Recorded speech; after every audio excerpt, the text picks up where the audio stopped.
तो तुम्हारा 20th century boys के 5th पार्ट में स्वागत है।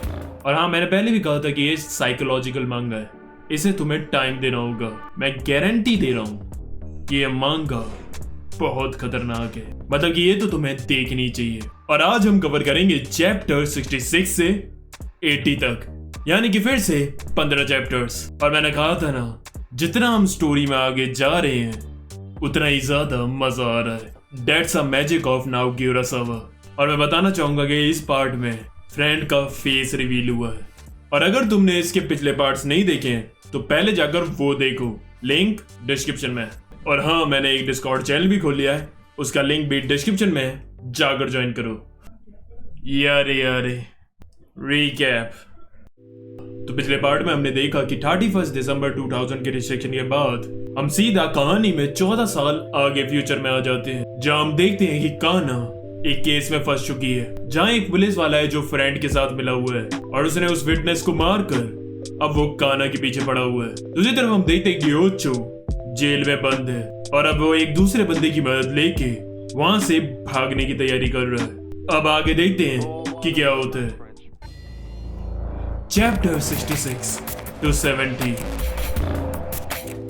हम देखते हैं कि आखिरकार ओचो और वो मांगाकाया वो टनल खोद कर सीवर तक पहुंच ही जाते हैं। ओचो के पास एक लेटर भी था जो उसने गार्ड से चुराया था। उसके बाद वो सीढ़ियों से ऊपर जाते हैं और वहां से रेंगते हुए वेंटिलेशन सिस्टम में पहुंचते हैं। फिर ओचो नीचे उतरकर उन गार्ड्स को मारकर बेहोश कर देता है और उनसे उनकी टॉर्च और एक प्लास्टिक बैग लेकर सीधा पर्सनल पैसेज की तरफ भागते हैं। ओचो बताता है कि ये एक टनल है जो सीधा टोक्यो तक जाती है। वो कहता है लेकिन यहाँ से टोक्यो तो 10 किलोमीटर दूर है। उसके बाद वो वहां से निकलकर एक मेन ब्रिज रोड पर आ जाते हैं, जहाँ आगे जाकर ऑफ कोर्स पानी था, क्योंकि वार्डन ने बताया था कि 31 दिसंबर 2000 को धमाके से वो ब्रिज उड़ गया था। लेकिन वो दोनों बिना रुके आगे बढ़ते जाते हैं। दूसरी तरफ हमें गॉड दिखाया जाता है जो अपनी फ्यूचर देखने वाली पावर से काफी अमीर हो चुका था और अभी वो करेंटली एक स्पेस शटल में स्पेस में होकर आया था और बाहर सारे इंटरव्यूअर्स अपने सवालों के साथ तैयार थे। फिर हम फिर से पास्ट में जाते हैं जहाँ केंजी और उसके दोस्तों की पूल क्लास चल रही थी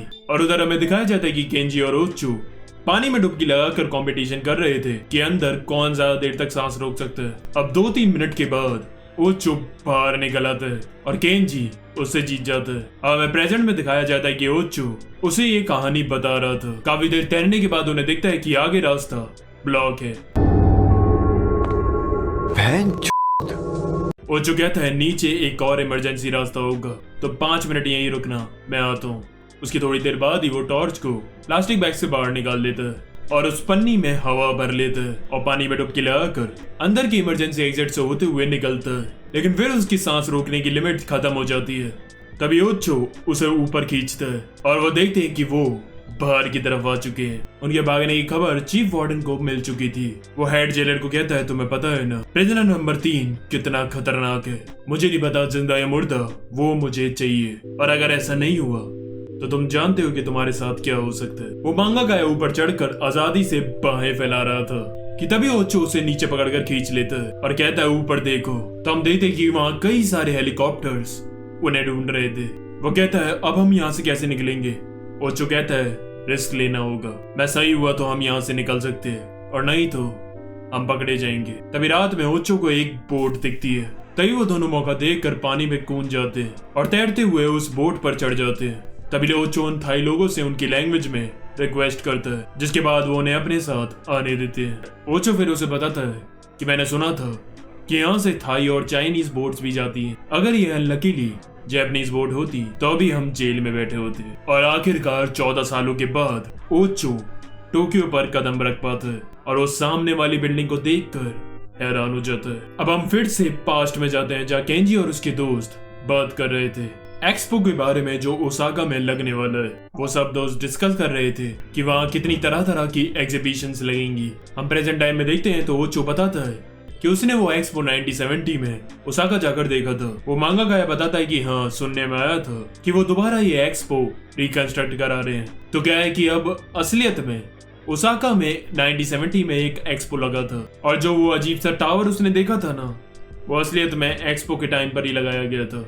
तभी ओचो नोटिस करता है कि इधर सारे एग्जीबिशंस उस एक्सपो जैसे ही हैं और वो भागकर देखने जाता है कि ये सब करा कौन रहा है और वो देखता है कि उस मेन टावर पर फ्रेंड का सिंबल लगा हुआ था। फिर हमें दिखाई जाती है एक क्लास जिसमें एक टीचर उन सारे स्टूडेंट्स से उनके टॉपिक्स पूछ रहा था कि वो किस पर अपनी हिस्ट्री रिपोर्ट्स बनाना चाहेंगे।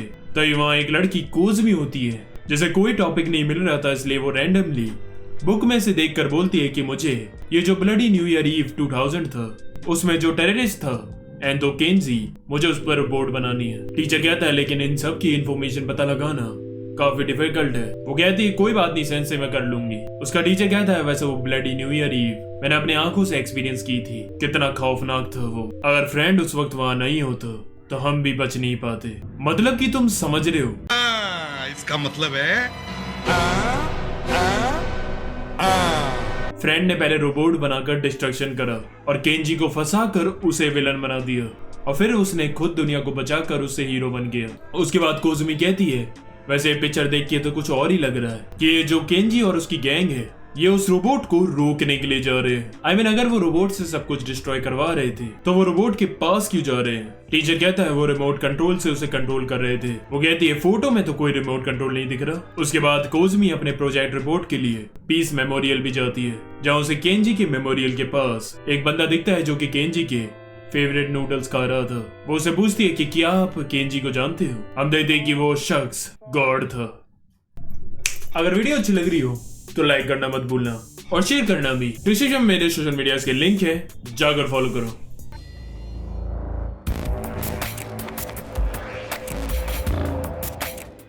हम देखते कि वही तिल वाला पुलिस वाला जो कि एक और बंदे को मार कर आ रहा था और जिसे उसने मारा था वो एक होमलेस बंदा था। उसकी डेड बॉडी के आसपास काफी भीड़ जमा हो जाती है और वहाँ ओचो और वो मांगाकाया भी होते हैं। वहां से उन्हें पता चलता है कि कुछ दिनों से पुलिस वाले उन होमलेस बंदे पर काफी स्ट्रिक्ट हो रहे हैं और लास्ट में ये बंदा भी एक पुलिस वाले के साथ ही देखा था। वैसे कुछ पुलिस वाले अच्छे भी हैं, उनमें से एक पुलिस वाला किसी 17 साल की लड़की को ढूंढ रहा है। ओचो ये सुनकर समझ जाता है कि ये काना की बात कर रहे हैं। दूसरी तरफ हम देखते हैं कि कोज़मी गॉड से उस ब्लडी न्यू ईयर और केंजी के बारे में पूछ रही थी, जिसके बाद वो उसे अपना ऑटोग्राफ देकर वहां से जाने को कहता है। वो कहती है मैं इसका क्या करूं। तभी वो देख हैरान हो जाती कि वहां भिखारियों के इलाकों से बहुत सारे होमलेस बंदे गॉड से ऑटोग्राफ मांग रहे थे और फिर कोज़मी को याद आता है कि ये तो वही फेमस बंदा है कामिनागा क्योतारो जो कि काफी पैसों वाला है और अभी स्पेस में होकर आया है। तभी वहाँ पुलिस वाले आकर उन होमलेस बंदों के कार्डबोर्ड के घरों को हटाने लगते हैं और तभी वहाँ वो ओचो और उस मांगाकाया को देखकर पुलिस पहचान लेती है। वो तुरंत वहाँ से भागते हैं और उनका पीछा करते हुए वो तिल वाला पुलिस वाला भी भागता है और वो गोली मारकर एक गलत बंदे को मार देता है जो बिल्कुल ओचो जैसा लग रहा था। वो कहता है कोई बात नहीं, ये तो पता चल गया कि वो यहाँ शिंजुकू में ही है। ऊपर वो दोनों ये देखकर हैरान हो जाते हैं कि साला ये पुलिस वाला कितना बेरहम है। ओचो कहता है तुम अब मेरे साथ नहीं रह सकते, जाकर अंडरग्राउंड हो जाओ और अपनी मांगा अंदर लिख कर पब्लिश करो। वो कहता है सही कहा, लेकिन क्या तुम मुझे अपनी कहानी बता सकते हो क्योंकि मैं नई मांगा लिखने वाला हूँ तुम्हारे ऊपर। वो कहता है ठीक है, मैं तुम्हें बताता हूँ कि उस दिन क्या हुआ था। और दूसरी तरफ गॉड भी उस दिन की बात एक कोज़मी को बताने वाला होता है। फिर हम आते हैं उस दिन 31 दिसंबर 2000 को, जहां उस रोबोट के अटैक से हर सड़क पर लाशें बिछी हुई थी। ये सब खून खराबा देखकर रास्ते में योशितिनो को उल्टी आ जाती है। वो जो कहता है इन सब डिस्ट्रक्शन का आरोप फ्रेंड ने केंजी फैक्शन पर लगा दिया, यानी कि केंजी की गैंग। उसने बड़ी अच्छी तरह तुम्हें फंसा दिया केंजी। केंजी कहता है वैसे ये सारे आइडियाज असल में मेरे ही तो थे। तब केंजी कुछ नोटिस करता है और वो कहता है ये रोबोट ये या तो रिमोट कंट्रोल से चल रहा है या तो कोई इसे कंट्रोल कर रहा है। अगर वो रिमोट कंट्रोल से इसे कंट्रोल कर रहे हैं तो इसका मतलब वो किसी ऊंची बिल्डिंग पर होंगे। और फिर केंजी भागकर उस बिल्डिंग को ढूंढने लगता है और उसका पीछे करते हुए योशितिनो और फुकुए भी उसके पीछे भागते हैं। दूसरी तरफ ओचो युकीजी की बाइक लेकर निकलता है और कहता है फ्रेंडशिप पार्टी के हेडक्वार्टर से शायद इस रोबोट को कोई कंट्रोल कर रहा हो। और फिर युकीजी और मोचान भी उसका पीछा करते हैं और जब वो वहां पहुंचते हैं तो वो युकीजी से कहता है तुम काना के पास जाओ युकीजी, अगर हमें कुछ हुआ तो तुम और काना हमारी लास्ट होप हो। लेकिन वो उसकी बात नहीं मानती और फिर वो तीनों हेडक्वार्टर के अंदर जाते हैं। अंदर सारे के सारे रूम्स खाली थे। फिर वो सबसे ऊपर वाले रूम में जाकर देखते हैं तो वो देख हैरान हो जाते हैं क्योंकि वहाँ कई सारे लोग बैठे हंस रहे होते हैं। हम देखते हैं कि सामने कई सारी स्क्रीन्स लगी हुई थी जिसमें वो शहर के हर कोने की कैमरा से उस रोबोट की तबाही देख रहे थे। वो जो जाकर फायर करता है और जो स्क्रीन कंट्रोल कर रहा था उससे जाकर पूछता है कि रिमोट कंट्रोल किसके पास है। तभी स्क्रीन में वो नोटिस करता है तो उसे दिखता है कि एक बंदा है जिसके हाथ में लैपटॉप था। ओचो तुरंत ही केंजी को बताता है कि एम्पायर स्टेट बिल्डिंग के बिल्कुल अपोजिट वाली बिल्डिंग पर एक बंदा है और मुझे लगता है कि वही रोबोट को कंट्रोल कर रहा है। केंजी ये सुनकर भागकर वहां पहुंचता है तो वो देखता है कि फुकेबी वहां पहले से था। हम देखते हैं कि वहां खड़ा था फ्रेंड अपना निंजा हथौड़ी वाला मास्क पहनकर। मैं निंजा हथौड़ी आ गया हूँ। फुकेबी कहता है मैं उसे शूट करके अभी खत्म कर देता हूँ। केंजी कहता है नहीं, वो काना का बाप है। ये सुनकर फुकेबी अपनी गन नीचे कर देता है और उसे बात करता हुआ उसके नजदीक जा रहा था। वो कहता है मैं जानता हूँ तुम सदाकी हो। मिडिल स्कूल में मैं ही सिर्फ तुम्हारा दोस्त था और जब लोग तुम्हें बहुत ज्यादा बुली करने लगे और ये सोच कर कि मैं भी बुली ना हो जाऊं, इसलिए मैंने तुमसे दोस्ती तोड़ दी थी। तुम ये सब मुझसे बदला लेने के लिए कर रहे हो। तुमने मेरी वाइफ को अपने कल्ट से ऑब्सेस्ड कर दिया, केंजी की बहन को भी फंसाया, डोंकी को भी मार दिया। फिर फुकेबी उसे रोकने के लिए वहां कूद कर चला जाता है। केंजी फुकेबी से कहता है संभल कर, लेकिन गुस्से में फुकेबी उससे छीना झपटी करने लगता है और वो उसका मास्क भी उतार लेता है। लेकिन तभी वो दोनों बिल्डिंग से फिसल कर नीचे गिरने लगते हैं। नीचे गिरते हुए फुकेबी कहता है कि ये सदाकियो नहीं है और नीचे गिरकर फुकेबी और उस बंदे की मौत हो जाती है। केंजी अपने दोस्तों को बताता है कि फुकेबी उस बंदे से रिमोट कंट्रोल छीनते हुए नीचे गिरकर मर गया। फुकेबी की मौत से वो सब के सब टूट जाते हैं। तभी ओचो कहता है केंजी वो रिमोट कंट्रोल नहीं था क्योंकि ये रोबोट तो अभी भी नहीं रुका। अब गुस्से में केंजी मारू से कहता है ट्रक और डायनामाइट जल्दी यहाँ पर लेकर आओ। ओचो वहाँ की सारी स्क्रीन उड़ा देता है और उसे पूछता है असली रिमोट कंट्रोल कहाँ है। वो कहता है तुम रिमोट कंट्रोल की बात कर रहे हो, लेकिन क्या तुम्हें पता नहीं कि फ्रेंड उड़ सकता है। और उसके बाद केंजी मारू के साथ ट्रक लेकर सीधा रोबोट की तरफ बढ़ता है। फिर मारू और फुकेबी की याद में उसकी एक फेवरेट गाने की टेप लगाता है। अब प्रेजेंट टाइम में गॉड कोजुमी को वो कहानी सुना रहा था। वो पूछती है कि उसके बाद केंजी का क्या हुआ। वो कहता है हम रेडियो पर खबर सुन रहे थे, तभी केंजी की ट्रांसमीटर से उसके ट्रक के अंदर से एक गाने की आवाज आ रही थी जो कि एक 1970 का एक रॉक सॉन्ग था, 20th Century Boys। तो यहाँ से इस मांगा का नाम लिया गया। Chapter 76 to 80। अब गवर्नमेंट के कुछ लोग अपनी फाइल लेकर पहुंचते हैं प्राइम मिनिस्टर के पास और वो उन्हें बताते हैं कि उस रोबोट के अटैक से और जो वो वायरस रोबोट फैला रहा है उसकी वजह से लगभग 5000 लोग मारे गए। ये सुनकर उन सब की फट जाती है। प्राइम मिनिस्टर कहता है हमारे पास और कोई रास्ता नहीं, डिफेंस टीम को तैयार करो और उस रोबोट को उड़ा दो। तभी उन्हें एक खबर मिलती है कि उस रोबोट के ऊपर रेडियो एक्टिव का सिंबल है।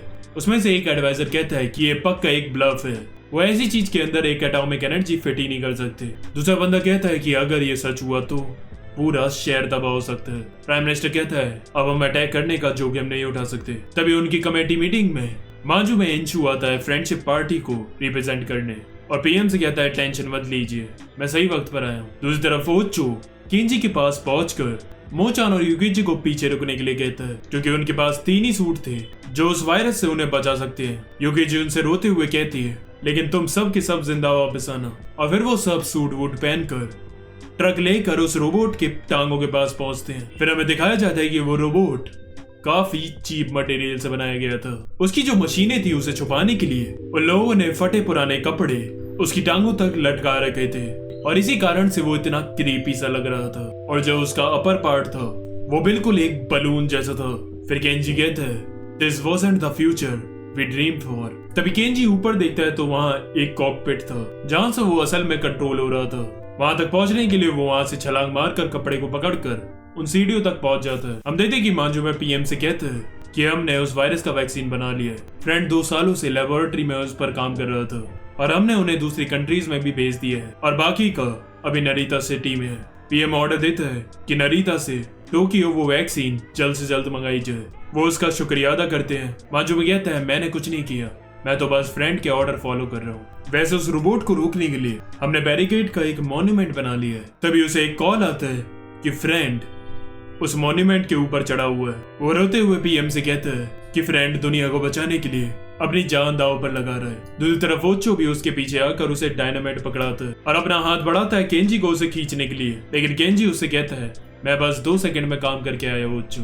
और वो कपड़ा फटता है और वो नीचे गिर जाता है। फिर हम फिर से पास्ट में जाते हैं जहाँ केंजी और उसके दोस्त रोबोट की बात कर रहे थे और केंजी वहाँ अपने रोबोट की ड्राइंग बनाकर उन सबको दिखाता है और कहता है कि इसके बीच में एक कॉकपिट होना चाहिए। और प्रेजेंट टाइम में हम देखते हैं कि केंजी उसी कॉकपिट में जा रहा था। वो जो कहता है केंजी इस रोबोट पर रेडियो एक्टिव का साइन था, अब हमें इसे डायनामाइट से नहीं उड़ाना चाहिए। केंजी कहता है मुझे नहीं लगता इसमें एटॉमिक एनर्जी फिट होगी।